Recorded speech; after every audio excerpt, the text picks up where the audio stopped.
Disparition de Delphine Jubilard, on sait comment Cédric arrive à communiquer avec d'autres détenus. Chaque jour, Cédric Jubilard reste seul dans sa cellule de la prison de Toulouse 16 depuis son incarcération le 18 juin 2021. Pourtant, le peintre plaquiste de 34 ans aurait malgré tout réussi à discuter avec d'autres détenus.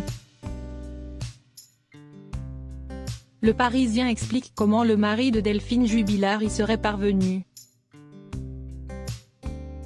Depuis le 18 juin 2021, Cédric est incarcéré à la prison de Toulouse 16 pour homicide sur conjoint.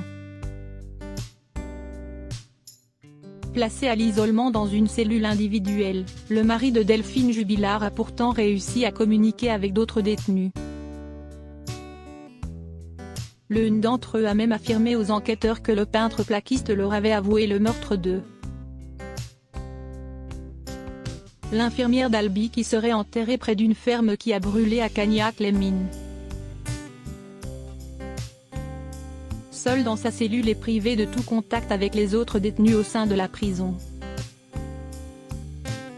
Comment Cédric Jubilard a-t-il pu faire des confidences à d'autres prisonniers? Selon le Parisien, le papa de Louis et Delia parviendrait à discuter avec d'autres détenus. À travers les fenêtres ou les cloisons et est régulièrement sollicité par ses voisins sur l'affaire.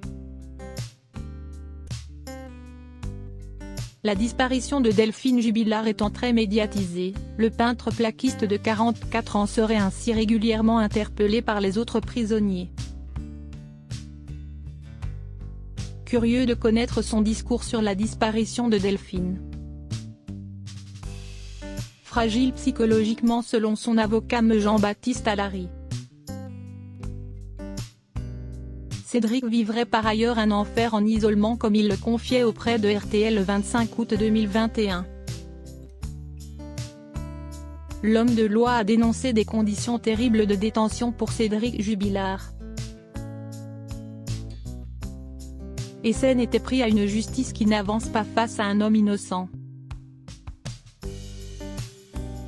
Il est entre quatre murs, tout seul dans une cage, il sort 1 heure par jour quand l'administration le peut.